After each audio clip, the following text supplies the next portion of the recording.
Happy Monday and welcome back to the Uncensored Journey podcast, a raw, unfiltered guide to the truths that matter.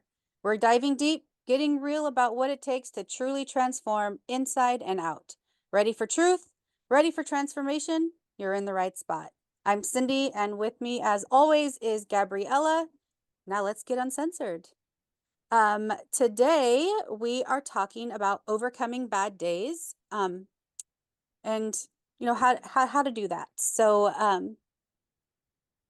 I guess I will leave it to Gabriella to start us off here. So like what does that look like for you, Gabriella? How do you overcome a bad day? By acknowledging it, by acknowledging it and realizing that, hey, um, I I haven't woken up on the best side of the bed, and I could change that. I could change that by choosing to meditate, early in the morning, or doing something that I enjoy that's small but that fills me up to um, balance out how I wake up, right? And I think there's no bad days. There's just bad moments, and I think that we give way too much power to a situation or a person, and that we give our energy away by like staying in that vibration. Like there's so many ways that you get to shift and that you could shift. And it doesn't have to be a bad day. What about you? Um, you know, I I say like I heard one time a long time ago that if you meet three assholes by noon, you're the asshole. And that has resonated with me so well because usually my bad days that just kind of means like if everything is annoying you, then like there's something going on with me, right? Then Mhm. it's not them, it's me. So I've had to really kind of look at that and decide and figure out like why is everybody pissing me off, and like kind of looking within. And I um I overcome that by, like that's the first thing, like being aware of the situation, and then now trying to like accepting that it's happening, and now trying to fix it, like jumping into action, trying to fix like what can go, what I could do to fix that. So um I try really hard to just like be kind and gentle with myself, and just like, well, check in and say, hey, what's going on, like what is going on with me that's now making me feel like everyone I'm meeting is an asshole. And I also have this thing that I do where I just like, okay, I'm just starting my day over from now. So I don't have to have bad days. Like you said, there's no bad days, just bad moments. I agree with that. And I can start my day over at any time. If I need to start my day over 15 times in one day, fine. But I'm going to have eventually have a good day because my day just I get I keep giving myself different chances to then to have that good day. And like I said, trying to be gentle with myself, and offer myself like words of encouragement or words of wisdom. And if I don't can't find that within myself, I reach out to somebody who I know will help me with that. Um, Sometimes I just need to kind of take a break and close my eyes for a second and take some deep breaths, and do some breath work techniques, or do maybe a tiny little bit of meditation, or just kind of step on my little grounding pad and ground myself, or just if I don't have it, like take my shoes off and socks off and like go walk around in the grass or the sand or whatever nature I'm in. I'm trying to ground myself and be present in the moment and present in my body, and try to calm my mind so that I can overcome what's making this day quote unquote bad. Um, and or this like part of my day bad. Um, Part of that for me too is setting realistic expectations for my day. Um, I stopped making to-do lists. I do make to-do lists, but I don't call them that. I call them intention lists. So it's my intention to get these things done, and I'm going to get as many as I can done. But at the end of the day, if not all of them are done, it's not like a to-do. Like I didn't have to get it done. So like I'm a little bit more gentler on myself, where um it doesn't become like, well, that day was just wasted kind of a thing. So, long-winded. There you go. That was my I bad love that. day. I love that. Yeah, I recently switched over from to-dos to intentions and commitment lists. And so, yeah, I'll commit to a lot less, and then I'll have like I'll commit to one or two things, and then I'll set a bunch of intentions, and I'll make it open-ended where it's like in the next couple weeks, my intention is to do XYZ things. And I found it that putting less pressure on myself is actually more productive and more enjoyable. So yeah, I love that. I really love that. Yeah, and taking time for yourself, right? Like not putting so much pressure. So like during the day, like I feel like I'm more productive too if I allow myself to like just get up and go take a walk, or like get up and, like I said, meditation or breathing, or just stepping away from the situation that's stressing me out, just to get some perspective and recharge my system and go about my day. But um I think taking breaks has been, especially like in work situations, right? Like taking breaks has been a game changer, because for me, I find myself sitting there stressing out about something, and it's taking me twice as long as it needs to take because I can't clear my head long enough to get the task done.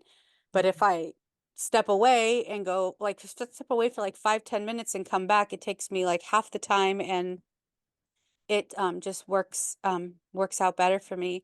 And trying to also replace all the negative thoughts with like realistic perspectives, and trying to balance those out and make sure that that my expectations and my perspective of the day is a positive one, and something that I can be realistic about, and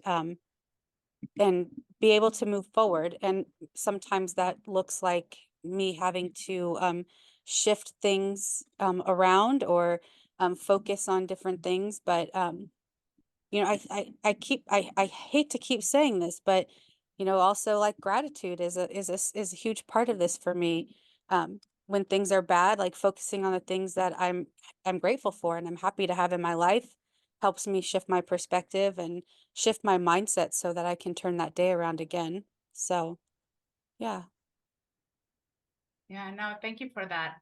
I agree. Gratitude is it's so easy to do, and it's so powerful and so impactful. So great. yeah, I 100% agree with that.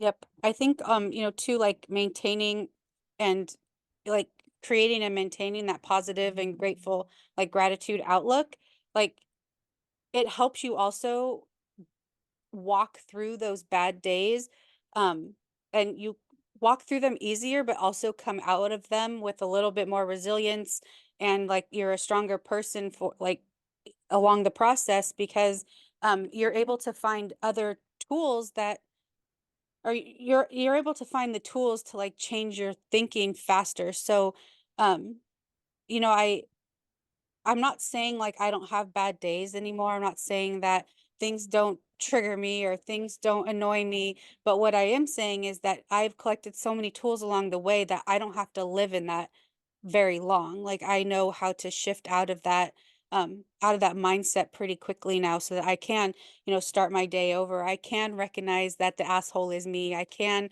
figure out how to take care of myself, and then do it, right?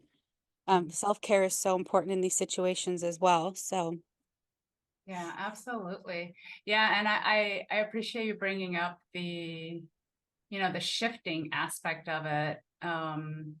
It's it used to take me like days or like hours to shift, and now it's just like now I'm like almost. I'm not where I'm celebrating triggers, but like I'm very close to celebrating them, where I'm like, yay, something's coming up, which means I get to release it and then not be triggered anymore and move on and like have an even better perspective and mindset next time it happens, because I'm self-aware. I'm noticing where my responsibility comes in and my accountability as it relates to a situation.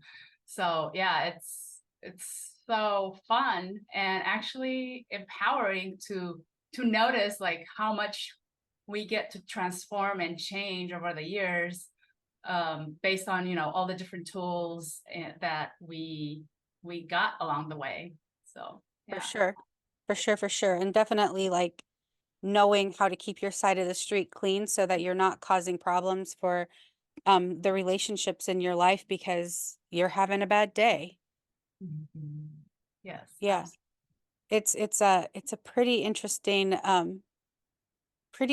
topic if you kind of go through it, but like it's again, it's one of those things that are like super simple in theory, but like it takes a lot of work to get there. And like being willing to do the work is so rewarding at the end that it's just collecting those tools and collecting those tools and collecting those tools. And eventually, I kind of think of it like Pac-Man. Have you ever played Pac-Man? Where, Yeah. you're like going around the little thing and you're eating things and the ghosts are chasing you, and then you finally get to a spot where you have all the power and now you can just like kill that, like you're just eating the ghost, you can eat the ghost.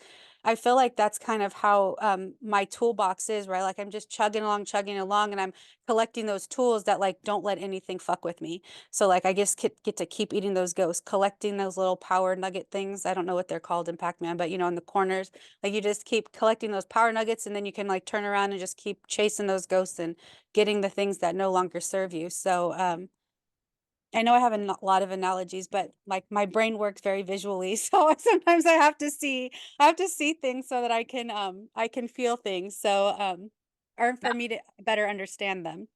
I So love it, and it's funny because I was just thinking about it in my mind. I was like, it's just like a video game where you keep like collecting, tools or well, yeah. whatever points, and ultimately, it's exactly what I was thinking. So it's just like really funny that you articulated it in a very nice way. I see Pac-Man. Just keep collecting those nuggets until you find the power you need to like go for your dreams. Yeah. Love that. I will continue to provide crazy analogies to this podcast. So far, I think we've got three assholes, a shitty diaper, and Pac-Man all in one podcast. So That's really good. I love it. if three assholes, a shitty diaper, and Pac-Man walked into a bar, there's got to be a joke there somewhere. I'm just kidding. Awesome. Any final words on overcoming bad days? So let's say you have a scenario where you do get triggered and you have a reaction or you have an outburst. Be compassionate with yourself. It's an opportunity to learn. And I think that the first thing is to accept that you're human and that you make mistakes and it's okay. And then the next time you're gonna do it better, right? Like just embrace the triggers and embrace not being good at it in the beginning, but continue exercising that muscle until, a trigger takes you like 15 to 20 minutes to snap out of it and to shift into a more positive way of thinking. So give yourself grace. Absolutely. I in preparing for this, I had found I like I wrote a sentence, so or a couple of sentences. I'm going to read them to you. It says like, remember that bad days are a natural part of life. They do not define you. By practicing self-care, seeking support, and maintaining a positive outlook, you can overcome bad days and emerge stronger and more resilient in the process. And I think that's very true for me. And I hope it's true for it's kind of what along the lines of what you said. We're human. Um, don't take yourself so seriously. Don't take life so seriously. We're here for a short time. Enjoy the ride. With that, thank you so much for joining us this week. Don't forget to like and subscribe and check us out on YouTube. We'd also love to hear from you, so please comment below and leave us a review. And until next week, enjoy your journey. Bye.